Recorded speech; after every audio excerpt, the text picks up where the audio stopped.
ایسا خاندانی پروٹوکول خدا کی طرف سے محمد صلی اللہ علیہ وسلم کو ملا, ایسی حفاظت کی گئی. اللہ ان غیر مسلموں سے کہہ رہا ہے جس کے دانتوں کے درمیان خلا, اس گیٹ اپ کو بیان کرنے کی میں نے ایسے حفاظت کی ہے, سوچو اس کے آرڈر کیسے میں نے محفوظ کیے ہوں گے. یہ پروٹوکول اس کائنات میں آج تک کسی کو بولو نہیں ملا. ہم یہ سیرت سن کے خوش ہوتے ہیں, ہونا بھی چاہیے, لیکن اس میں ہمارے لیے ایک پیغام ہے کہ محمد صلی اللہ علیہ وسلم جیسے غیر مسلموں کی طرف بھیجے گئے تو مسلمانوں پر بھی لازم ہے یا نہیں کہ آپ صلی اللہ علیہ وسلم کو فالو کریں. امام بخاری اپنی سند سے حدیث لے کر آتے ہیں, نبی صلی اللہ علیہ وسلم نے فرمایا اعفوا اللحا, نبی نے خدا کا پیغام پہنچایا, داڑیاں بڑھاؤ. نبی پیغام دے کے بولو نا بھائی, چلے ختم. اللہ کی حجت اپنے بندوں پر تمام. اب جب آپ یہ حدیث دیکھیں گے, آپ امام بخاری سے پوچھیں گے نا یہ آپ کو کس نے کہا کہ نبی نے حکم دیا؟ امام بخاری سند, مجھ سے فلاں نے, مجھ سے فلاں نے, مجھ سے فلاں نے, پھر ان راویوں کی آپ ہر جگہ تحقیق کر سکتے ہو. پھر امام ترمذی بھی بیان کر رہے ہیں, امام مسلم بھی بیان کر رہے ہیں. کیوں؟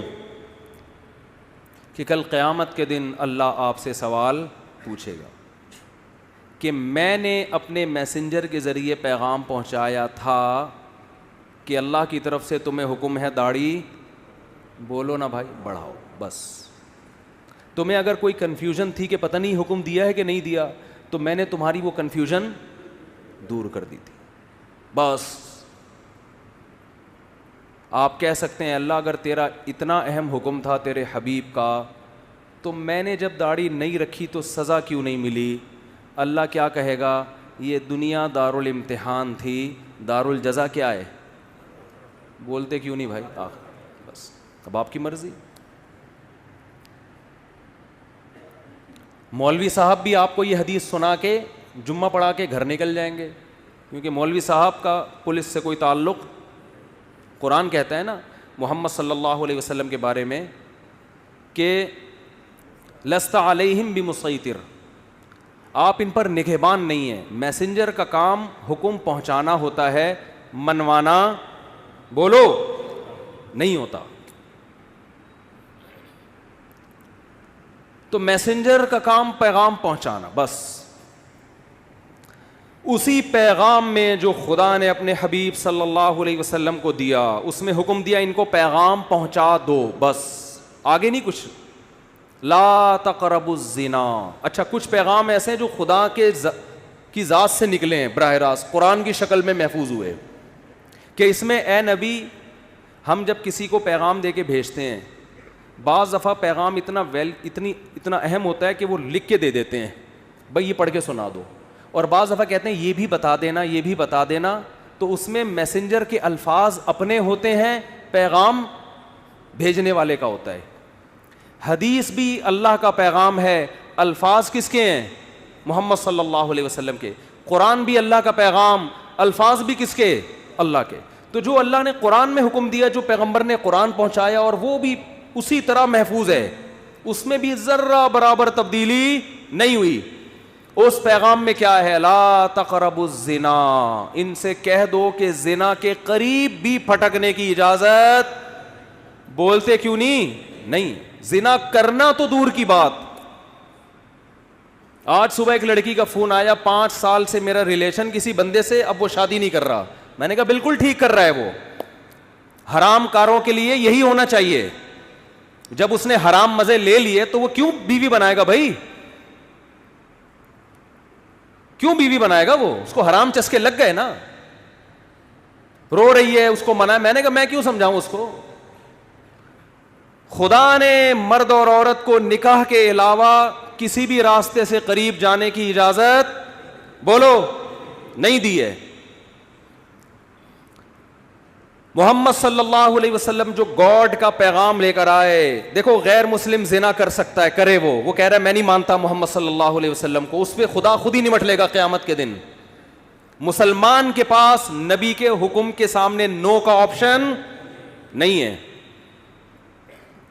محمد صلی اللہ علیہ وسلم جو پیغام لے کر آئے گاڈ کی طرف سے، اس میں یہ تھا کہ تمہیں 5 ٹائم اللہ کے گھر میں جمع ہو کے میری عبادت کرنی ہے، اور عبادت کا طریقہ بھی بتا دیا۔ اس میں فجر کی نماز بھی، ظہر کی نماز بھی، عصر بھی، مغرب بھی اور عشاء بھی۔ آپ نماز کے لیے آ جائیں، آپ کی مرضی، نہ آئیں، کوئی مولانا صاحب پولیس لے کے آپ کے گھر نہیں پہنچیں گے۔ اس سے اس خوش فہمی میں نہ رہیں کہ نماز آپشنل ہے، نہ نہ نہ نہ نہ۔ اللہ نے محمد صلی اللہ علیہ وسلم کو اپنا سفیر بنایا اور آپ کی نبوت پہ سینکڑوں دلائل قائم کر کے بتا دیے کہ تمہارے اوپر میری حجت تمام ہو چکی ہے، تم آؤ نہ آؤ تمہاری مرضی۔ کل قیامت کے دن جب میں انتقام لوں گا تو تم یہ نہیں کہہ سکو گے کہ اللہ معاذ اللہ نقل کفر، محمد صلی اللہ علیہ وسلم کی نبوت صحیح نہیں تھی، یا اللہ مجھے یقین نہیں تھا کہ محمد صلی اللہ علیہ وسلم نے 5 نمازوں کا حکم دیا بھی ہے کہ نہیں دیا۔ تو یہ حجت اللہ کی بندوں پہ تمام ہو چکی ہے۔ اللہ نے محمد صلی اللہ علیہ وسلم پر جو کلام نازل کر کے ہم تک پہنچایا، اور محمد صلی اللہ علیہ وسلم کے ذریعے جو بندوں کو اپنا میسج پہنچایا، اس میسج میں شراب لیگل ہے یا انلیگل ہے؟ بولو، انلیگل ہے۔ آپ کو شراب کے قریب جانے کی اجازت نہیں ہے۔ خدا نے جو اپنا پیغام محمد صلی اللہ علیہ وسلم کے ذریعے ہم تک پہنچایا، اور پوری سندوں کے ساتھ، اور قرآن تو سند کا محتاج ہی نہیں ہے، اس قرآن میں ہمیں حکم دیا گیا کہ بہن کی وراثت آپ کو کھانے کی اجازت، بولتے کیوں نہیں؟ بعض گاؤں دیہاتوں میں بیان کرتا ہوں نا، لوگ بڑے خوش ہو رہے ہوتے ہیں، جہاں بہن کی وراثت کی بات ہے میں دیکھ رہا ہوتا ہوں لوگوں کے چہرے کی ہوائیاں اڑ گئی، ایک نعرہ آتا ہے ماشاءاللہ ماشاءاللہ، لگ رہا ہوتا ہے اس کے ابا بھی مرے ہی نہیں ہیں۔ بہت سے دیہاتی علاقوں میں پوری زمینیں کھا جاتے ہیں، بہنوں کو بولو نہیں دیتے۔ ہمارے نبی نے جو ہمیں پیغام پہنچایا نا خدا کا، اس پیغام میں یہ بھی ہے کہ باپ کے مرنے کے بعد بڑا بھائی چھوٹے بھائی کی وراثت، بولو نا، نہیں کھا سکتا، اور باپ کے کاروبار پہ قبضہ نہیں کر سکتا، چاہے وہ باپ کی زندگی میں وہ کاروبار خود ہی چلا رہا ہو۔ یہ غریبی ہے۔ ابا کی زندگی میں جو آپ جو ابا کے کاروبار کو پروموٹ کرتے ہو، یہ ابا کی خدمت کہلائے گی، اس کی وجہ سے آپ کی کاروبار میں شرکت نہیں ہوگی۔ وراثت میں سب کو دینا پڑے گا۔ آپ یہ نہیں کہہ سکتے میں نے یہ گٹکے کی دکان کو یہاں تک پہنچایا ہے، تو اپنی دکان پہنچاتے ہیں نا، ابا کی پہنچاؤ گے تو ابا کا کاروبار بڑھ رہا ہے، اس میں ثواب ملے گا۔ آپ لوگ آتے ہیں کہ ایک صاحب کہنے لگے میں نے ابا کے کاروبار کو یہاں سے اٹھا کے وہاں پہنچایا، مجھے ابا کے بعد کیا ملے گا؟ میں نے کہا ثواب ملے گا، اس پہ آپ بہت زیادہ ملے گا ثواب۔ کیوں نہیں صرف ثواب؟ میں نے کہا بہت زیادہ ثواب ملے گا، اس کے علاوہ کچھ بھی نہیں ملے گا۔ یہ ابا کا بزنس ہے بھائی، ابا کی گائے آپ خدمت کر کر کے ختم، یہ جمعے کے بعد اعلان کروں گا، ابا کی گائے کی خدمت کر کر کے اس کے 2 بچے ہو گئے گائے کے تو یہ کس کے بچے کہلائیں گے؟ گائے کے بچے۔ اور گائے کس کی ہے؟ ابا کی، تو ابا کے ہی ہوں گے نا، آپ کے تھوڑی ہو جائیں گے۔ یہ بڑھوتری جب ہوتی ہے تو جس کی چیز ہو اسی میں بڑھوتری ہوگی نا۔ آپ وسیم بھائی کو کھلا کھلا کے آپ نے ڈبل کر دیا وسیم بھائی، تو وہ وسیم بھائی آدھے آپ کے تھوڑی ہو جائیں گے کہ جی میرے کھلائے ہوئے کی وجہ سے ڈبل ہو گئے، لہذا آدھے میرے آدھے آپ اپنے ہیں۔ بھائی جس چیز میں گروتھ ہوتی ہے تو وہ وہی چیز کہلاتی ہے۔ سمجھتے ہو؟ سمجھتے سب ہیں؟ ہاں ایک صاحب، کیا کریں یار، مثالیں اتنی ہیں، چھوڑو وقت بھی پورا ہو گیا ہے۔ تو بھائی یہ جو خدا کے پیغامات ہم تک آئے ہیں نا، اللہ کے پیغامات، ان پیغامات میں کچھ تو آپشنل ہیں، کچھ تو اللہ نے خود ہی اختیار دے دیا۔ تہجد پڑھو، نہیں پڑھو ٹھیک ہے، پڑھ لو گے اچھی بات ہے، نہیں پڑھو تو ضروری نہیں۔ اشراق پڑھ لو اچھی بات ہے، نہیں پڑھو تو کچھ غریبیاں بھی رکھی ہیں اللہ نے، وہ تمہاری مرضی۔ لیکن کچھ ایسے ہیں جس میں جو حلال و حرام سے جن کا تعلق ہے۔ داڑھی رکھنا ضروری ہے، اور بہنوں کی وراثت ان کے حوالے کرنا ضروری ہے. بڑے بھائی کے لیے چھوٹے یتیم بچوں کا مال بلکہ جو حمل ہے نا ماں کے پیٹ میں, اس کا بھی وراثت میں اتنا ہی حصہ ہے جتنا زندوں کا اور بڑوں کا حصہ ہے. ایک دن کے حمل کا وہی حصہ ہے جو بال بچوں والے آدمی کا حصہ ہے. اس حمل کو بھی ماں کو گرانے کی اجازت نہیں ہے.